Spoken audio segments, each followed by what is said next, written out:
अरे, महाराणा प्रताप को जानते हो? यार, इतिहास की किताबें पढ़ते हो कभी? बोरिंग लगती है ना? पर यार, उनमें कहानियां होती हैं असली हीरो की। ऐसे ही एक हीरो थे महाराणा प्रताप। नाम तो सुना ही होगा, नहीं? अरे, वो राजा जिन्होंने अकबर को नाको चने चबवा दिए थे। महाराणा प्रताप, मेवाड़ के शेर। साहस, शौर्य और पराक्रम की जीती जागती मिसाल। उनके किस्से सुनोगे तो रोंगटे खड़े हो जाएंगे। ऐसे राजा थे वो। लेकिन यार, प्रताप के बारे में बहुत सी बातें ऐसी हैं जो छुपी हुई हैं, इतिहास की किताबों में नहीं मिलेंगी। पर घबराओ मत, मैं हूं ना। आज मैं आपको बताऊंगा प्रताप के बारे में कुछ अनसुने किस्से। तो तैयार हो जाओ, क्योंकि अब कहानी शुरू होती है। छापामार योद्धा। यार, ये छापामार युद्ध क्या होता है जानते हो? ये वो स्टाइल है जहां दुश्मन को पता ही नहीं चलता कि वार कहां से होगा। घात लगाकर वार करो और गायब, बिल्कुल फिल्मों जैसा। इस स्टाइल की नींव रखी थी प्रताप के पिता महाराणा उदय सिंह ने, और प्रताप ने इसको परफेक्ट बना दिया। छुपते छुपाते मुगलों पर वार करते उन्हें पागल कर दिया था। और सिर्फ प्रताप ही नहीं, उंतराएम मासीकी मुगवासा। सुन के बाद महाराणा राज सिंह और खुद छत्रपति शिवाजी महाराज ने भी इसी स्टाइल से दुश्मनों के छक्के छुड़ा दिए। छापामार युद्ध की वजह से ही प्रताप और उनके साथी इतने सालों तक मुगलों से लोहा ले पाए। अब बताओ, कितने शातिर योद्धा थे हमारे प्रताप। हल्दी घाटी के युद्ध के बारे में तो सुना ही होगा। यह युद्ध भारतीय इतिहास के सबसे महत्वपूर्ण युद्धों में से एक है। 18 जून 1576, गर्मी का दिन, धूल उड़ रही थी, तलवारें चमक रही थीं। यह वह दिन था जब महाराणा प्रताप और मुगल सेना के बीच भयंकर युद्ध हुआ। एक तरफ थे मुगल अपनी पूरी ताकत के साथ, और दूसरी तरफ थे प्रताप और उनकी छोटी सी लेकिन बहादुर सेना। प्रताप की सेना में भील योद्धाओं का भी बड़ा योगदान था। मुगलों को लगा था कि वो आसानी से जीत जाएंगे, लेकिन प्रताप और उनके वीर सैनिकों ने उनको धूल चटा दी। प्रताप की रणनीति और उनकी सेना की वीरता ने मुगलों को चौंका दिया। मुगल हार गए और प्रताप की वीरता के किस्से दूर दूर तक फैल गए। यह युद्ध केवल एक लड़ाई नहीं थी, बल्कि यह प्रताप की स्वतंत्रता और स्वाभिमान की लड़ाई थी। लेकिन यार, ये मत सोचना कि हल्दी घाटी एक ही बार लड़ी गई थी। यह युद्ध कई बार लड़ा गया, और हर बार प्रताप ने अपनी वीरता का परिचय दिया। अकबर को हार बर्दाश्त नहीं हुई। वो बार बार आक्रमण करता रहा। अकबर ने अपनी पूरी ताकत झोंक दी, लेकिन हर बार उसे निराशा ही हाथ लगी। लेकिन प्रताप हर बार डटकर उसका सामना करते और उसे हराते। प्रताप की युद्ध रणनीति और उनकी सेना की बहादुरी ने मुगलों को हर बार पीछे हटने पर मजबूर कर दिया। अकबर के तोते उड़ गए थे प्रताप से। अकबर को समझ नहीं आ रहा था कि कैसे एक छोटी सी सेना इतनी बड़ी मुगल सेना को हर बार हरा देती है। क्या दम था यार उस दौर के राजाओं में। उनकी वीरता और साहस की कहानियां आज भी हमें प्रेरित करती हैं। आज के नेताओं को तो बस कुर्सी से मतलब है। काश आज के नेता भी उन राजाओं से कुछ सीख पाते। यार, एक अफवाह बहुत फैली हुई है कि प्रताप को जंगलों में भटकते हुए घास की रोटी खानी पड़ी। लोग कहते हैं कि उन्होंने अपनी भूख मिटाने के लिए घास की रोटी खाई, लेकिन यह सच्चाई से कोसों दूर है। अरे यार, ये तो बिल्कुल गलत है। प्रताप इतने कमजोर नहीं थे। वो एक महान योद्धा थे जिनके पास अदम्य साहस और आत्मविश्वास था। उन्होंने सुंघा पहाड़ पर अपना गढ़ बनाया था और वहां खेती बाड़ी भी करते थे। उनके पास पर्याप्त संसाधन थे और उन्होंने अपने लोगों के साथ मिलकर खेती की। उनके पास खाने पीने की कोई कमी नहीं थी। उनके किले में भोजन की तैयारी होती थी और उनके रसोई घर में हमेशा ताजे और पौष्टिक भोजन की व्यवस्था रहती थी। हाँ, मुश्किलें तो बहुत आईं, लेकिन प्रताप ने कभी हार नहीं मानी। उन्होंने हर कठिनाई का सामना किया और अपनी युद्ध रणनीतियों से दुश्मनों को मात दी। और हाँ, एक और बात, प्रताप का जीवन केवल युद्ध और संघर्ष तक सीमित नहीं था, बल्कि उन्होंने अपने राज्य के विकास और अपने लोगों की भलाई के लिए भी काम किया। कुछ लोग कहते हैं कि प्रताप ने अकबर से संधि करने के लिए पत्र लिखा था, लेकिन यह भी एक बड़ी गलतफहमी है। अरे यार, ये तो और भी बड़ी झूठ है। प्रताप का स्वाभिमान इतना ऊंचा था कि वो कभी किसी के सामने झुके नहीं। उन्होंने हमेशा अपने आत्मसम्मान को सर्वोपरि रखा। प्रताप का स्वाभिमान इतना ऊंचा था कि वो कभी किसी के सामने झुके नहीं। उन्होंने अपने राज्य और अपने लोगों के लिए हमेशा संघर्ष किया। उन्होंने मरना स्वीकार कर लिया, लेकिन अकबर की गुलामी कबूल नहीं की। उनके लिए स्वतंत्रता और स्वाभिमान सबसे महत्वपूर्ण थे।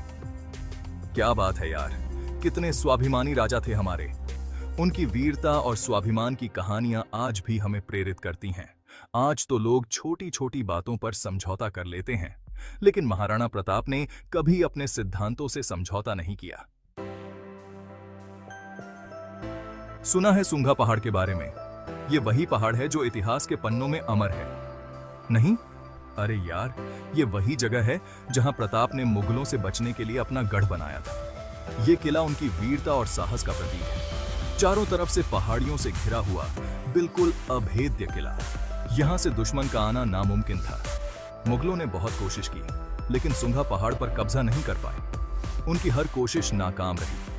प्रताप ने यहां पर खेती के लिए कुएं खुदवाए, बगीचे लगवाए, ताकि उनके लोगों को किसी चीज की कमी ना हो। उन्होंने सुनिश्चित किया कि उनके लोग आत्मनिर्भर रहें और किसी भी संकट का सामना कर सकें। अरे यार, इतनी गर्मी में पहाड़ पर चढ़कर कुआं खुदवाना, सोचो कितना मुश्किल रहा होगा। लेकिन उनके लोगों की भलाई के लिए उन्होंने ये सब किया। लेकिन प्रताप को अपने लोगों की परवाह थी, इसलिए उन्होंने ये सब किया।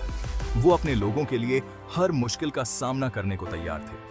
वो एक सच्चे राजा थे, जो अपनी प्रजा के लिए जान भी दे सकते थे। उनकी निष्ठा और समर्पण आज भी मिसाल है।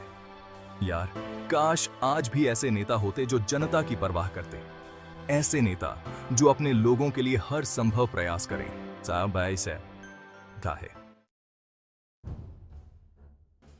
यार, प्रताप की सेना के बारे में जानते हो?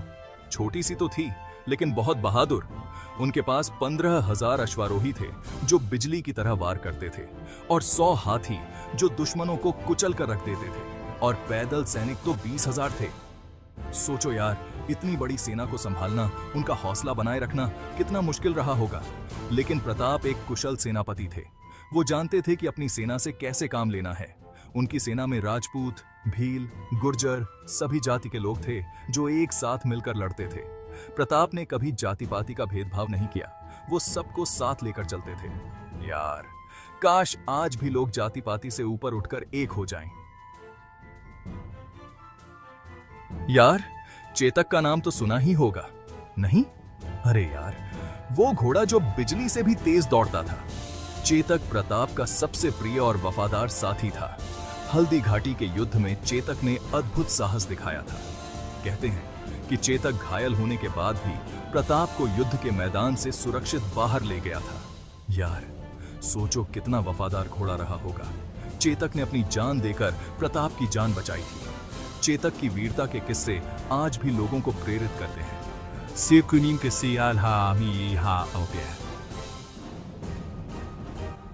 यार, काश आज भी लोगों में चेतक जैसी वफादारी होती। यार, अकबर को पता था कि प्रताप को हराना आसान नहीं है। प्रताप के नाम से ही अकबर के पसीने छूट जाते थे। प्रताप की वीरता और साहस के किस्से सुनकर अकबर के होश उड़ जाते थे। एक बार तो अकबर ने प्रताप को डराने के लिए उनके हाथियों को पकड़कर ले गया था, लेकिन प्रताप डरे नहीं। उन्होंने अकबर को ललकारते हुए कहा कि तुम हमारे हाथी ले जा सकते हो, लेकिन हमारा हौसला नहीं तोड़ सकते। यार, सोचो कितना साहस रहा होगा प्रताप में। अकबर जैसे शक्तिशाली बादशाह को भी उन्होंने नहीं बख्शा।